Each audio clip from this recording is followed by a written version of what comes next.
মিথ্যা বলা এমন একটা বাজে স্বভাব যে মিথ্যাবাদী তাকে যে আল্লাহ তাআলা একটা আল্লাহ প্রদত্ত সম্মান দিয়েছিলেন, সেই সম্মানটা সে মিথ্যার মাধ্যমে হারিয়ে ফেলে। মিথ্যা এমন একটা জঘন্য পাপ যে মিথ্যার মাধ্যমে বান্দার ইমানের নুনটা নষ্ট হয়ে যায়, তার ইমানটা একটা পর্যায়ে গিয়ে দুর্বল হয়ে যায়, ইভেন অনেকে ইমান হারা হয়ে মারা যায়। এই মিথ্যা এমন একটা বড় অন্যায় যে মিথ্যার মাধ্যমে বন্ধুত্ব নষ্ট হয়ে যায়, হাজব্যান্ড ওয়াইফ রিলেশনশিপ নষ্ট হয়ে যায়, আত্মীয়তার সম্পর্ক ভেঙে যায়, সবচেয়েতে কাছের মানুষ পর হয়ে যায়, সবচেয়েতে আপন মানুষও একদিন শত্রু হয়ে যায় জাস্ট মিথ্যা স্বভাবের জন্য। এবং সবচেয়ে বড় ব্যাপার কি জানেন, যে মিথ্যাবাদী হয় তার জবানে মৃত্যুর সময় কালেমা নসিব হয় না, সে বেঈমান হয়ে বেশিরভাগ সময় মারা যায়।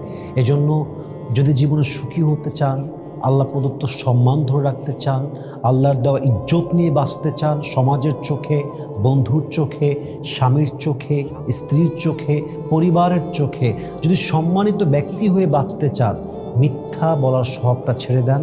আসুন আমরা সত্যবাদী হই, আল্লাহ আমাদেরকে সম্মান দিবেন, যে সম্মান পৃথিবীর কেউ চাইলেও নষ্ট করতে পারবে না ইনশাআল্লাহ তাআলা।